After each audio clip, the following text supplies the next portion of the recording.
Hello students, स्वागत है आप सभी का हमारे एक और नए वीडियो में। तो क्लास 10th के साइंस की सीरीज़ में आज हम पढ़ने वाले हैं एक्सोथर्मिक रिएक्शन और इंडोथर्मिक रिएक्शन क्या होता है। तो सबसे पहले अगर हम बात करते हैं एक्सोथर्मिक रिएक्शन का, तो एक एक करके देखेंगे और आराम से देखेंगे, ठीक है। सबसे पहले अगर हम बात करते हैं एक्सोथर्मिक रिएक्शन का कि एक्सोथर्मिक रिएक्शन क्या होता है ना, एक्सोथर्मिक रिएक्शन किसे कहते हैं। तो सबसे पहले अगर डेफिनेशन की बात की जाए तो नाम से ही पता चल रहा है कि एक्सोथर्मिक रिएक्शन किस तरह का रिएक्शन होने वाला है ना। तो एक्सोथर्मिक रिएक्शन वो होता है जिसमें हीट रिलीज होता है। क्या होता है इसमें जो होता है हीट रिलीज होता है। हीट यानी कि जब भी रिएक्शन होता है इसमें से हीट या एनर्जी रिलीज होगा, ठीक है। तो हम लोग कह सकते हैं कि जब भी एक्सोथर्मिक रिएक्शन होता है तो उसमें से हीट रिलीज होता है और एनर्जी रिलीज होता है, जिससे क्या होता है टेम्परेचर में और इसके इमीडिएट सराउंडिंग में जो टेम्परेचर होता है वो राइज हो सकता है, ठीक है। सपोज मान लीजिए हम राइस खाते हैं, पोटैटो खाते हैं या जो ब्रेड हम खाते हैं उसमें क्या होता है कार्बोहाइड्रेट होता है ना, कार्बोहाइड्रेट होता है ना। तो कार्बोहाइड्रेट किस में टूटता है, टूट करके ग्लूकोज का फॉर्मेशन करता है। और ग्लूकोज जब ऑक्सीजन से कंबाइन होता है हमारे बॉडी में तो वो क्या करता है एनर्जी प्रोवाइड करता है हमें। चलिए देखते हैं एग्जांपल के थ्रू, आपको समझ में आएगा। हाँ, एग्जांपल देखते हैं इसका।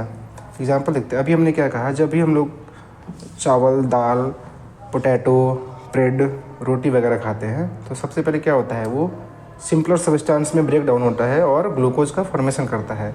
तो देखिए ग्लूकोज का फॉर्मूला यहाँ पर क्या हो जाएगा C6H12O6 ना।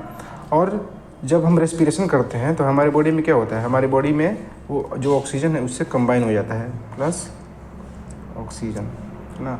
कंबाइन होने के बाद क्या फॉर्मेशन करता है, वो फॉर्मेशन करता है कार्बन डाइऑक्साइड का, प्लस में वाटर, और प्लस में हमें क्या देता है, प्लस में हमें देता है बहुत सारा एनर्जी। देता है कि नहीं देता है। ऐसे तो हमारा शरीर चलता है कि जब हम कोई चीज़ खाते हैं तो वो सिंपलर सब्सटेंस में ब्रेक डाउन होता है और उससे ग्लूकोज का फॉर्मेशन होता है। और फिर उसमें जब ऑक्सीजन कंबाइन होता है, रेस्पिरेशन जब हम करते हैं तो ऑक्सीजन जब कंबाइन होता है तो वो CO2, H2O और एनर्जी देता है। तो ध्यान से देखिए यहाँ पे जो रिएक्शन हुआ है इसमें क्या हमें मिल रहा है, एनर्जी। क्या मिल रहा है, एनर्जी। तो एक्सोथर्मिक रिएक्शन तो वही तो होता है जिसमें हमें जिस रिएक्शन के बाद हमें हीट रिलीज हो या एनर्जी रिलीज हो वो एक्सोथर्मिक रिएक्शन कहलाता है, ठीक ना। तो एक और एग्जांपल देखते हैं इसका, सिंपल से एग्जांपल देखते हैं। जैसे कार्बन प्लस ऑक्सीजन, जब कार्बन के साथ ऑक्सीजन कंबाइन होगा, रिएक्शन करेगा तो क्या बनाएगा कार्बन डाइऑक्साइड, और साथ में क्या रिलीज करेगा वो हीट। तो एक्सोथर्मिक रिएक्शन किसे कहते हैं, जब दो या दो से अधिक कंपाउंड आपस में रिएक्ट करते हैं तो वो हीट या एनर्जी का फॉर्मेशन करते हैं। यही तो हमारे है एक्सोथर्मिक रिएक्शन, ठीक है।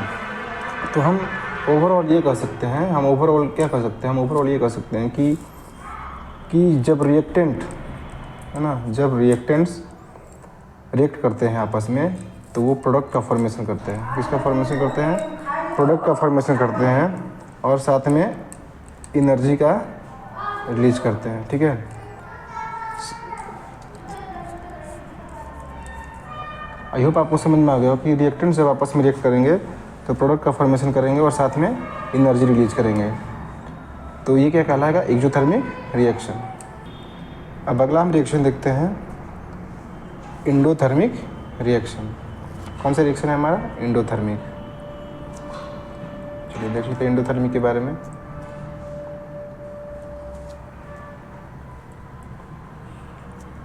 एंडोथर्मिक, जैसे कि नाम ही ये सजेस्ट कर रहा है कि इसमें रिएक्शन कैसा होगा, एंडोथर्मिक। इंडो मीन्स आप कह सकते हैं कि इसमें हीट एब्जॉर्ब हो, इसमें क्या हो, हीट जो है वो क्या हो, एब्जॉर्ब, हीट जो है एब्जॉर्ब होगा इसमें। पिछले वाले केस में एक्सोथर्मिक में क्या हो रहा था, हीट रिलीज हो रहा था, इसमें क्या होगा, हीट एब्जॉर्ब होगा। तो an endothermic process absorbs heat and cools the surroundings, ठीक है। हम ये कह सकते हैं कि endothermic process absorbs heat and cools the surrounding. तो इसमें बेसिकली क्या होता है, इसमें बेसिकली जब होता है कि रिएक्टेंट, इसमें क्या होता है, रिएक्टेंट में जब हीट या एनर्जी एब्जॉर्ब हो जाता है तो एक नए प्रोडक्ट का फॉर्मेशन करता है। चलिए एग्जांपल के थ्रू देख लेते हैं, तब आपको समझ में आ जाएगा। एग्जांपल क्या कहता है इसका। सपोज मान लीजिए कि हम एग्जांपल ले लेते हैं N2 ना, नाइट्रोजन और ऑक्सीजन, है ना। और जब इसमें जब ये हीट एब्जॉर्ब करेगा तो किसका फॉर्मेशन करेगा, NO का फॉर्मेशन करेगा। तो ये रिएक्शन में क्या हो रहा है, ये रिएक्शन में हो रहा है कि जब नाइट्रोजन और ऑक्सीजन दो रिएक्टेंट आपस में हीट को एब्जॉर्ब कर रहे हैं, दोनों जब रिएक्ट कर रहे हैं और हीट को एब्जॉर्ब कर रहे हैं तो हमें प्रोडक्ट के तौर पर 2NO प्राप्त होता है। तो वैसा रिएक्शन जिसमें हीट एब्जॉर्ब होता है उसे हम एंडोथर्मिक रिएक्शन कहेंगे। ठीक है, आई होप आपको समझ में आ गया होगा। इससे पहले वाली वीडियो में अगर आपने नहीं देखा है तो हम डिस्प्लेसमेंट रिएक्शन, है ना, डिस्प्लेसमेंट रिएक्शन, नेक्स्ट पेज ले लेते हैं। इससे पहले हम लोग क्या देख चुके हैं, डिस्प्लेसमेंट रिएक्शन, डबल डिस्प्लेसमेंट और कॉम्बिनेशन रिएक्शन और डिकम्पोजिशन रिएक्शन देख चुके हैं, है ना। आने वाली वीडियो में हम क्या देखने वाले हैं, आने वाली वीडियो में हम देखने वाले हैं कि हमारा और भी आगे का जो रिएक्शन है, जैसे हम लोग पढ़ेंगे रेडॉक्स रिएक्शन, है ना, रेडॉक्स रिएक्शन, है ना। उसमें फिर दो पार्ट हो जाता है, रेडॉक्स रिएक्शन में दो पार्ट हो जाता है, रिडक्शन और ऑक्सीडेशन, है ना, रिडक्शन और ऑक्सीडेशन, उसको हम देखने वाले हैं। फिर कोरोजन को देखने वाले हैं ना। फिर एक टर्म आता है रेंसिडिटी, उसको देखने वाले हैं। और इतना जब हम टर्म देख लेंगे तो हमारा जो ये चैप्टर नंबर 1 है NCERT का केमिस्ट्री का, वो क्या हो जाएगा, कंप्लीट हो जाएगा। उसके बाद हम लोग क्या करने वाले हैं इस चैप्टर में, इस चैप्टर में हम लोग बहुत सारे MCQ करने वाले हैं, है ना, 1 वर्ड आंसर करने वाले हैं और भी बहुत कुछ इसमें डिस्कस करने वाले हैं। तो इस वीडियो में बस इतना ही, मिलते हैं नए वीडियो में, तब तक के लिए थैंक यू, बाय बाय।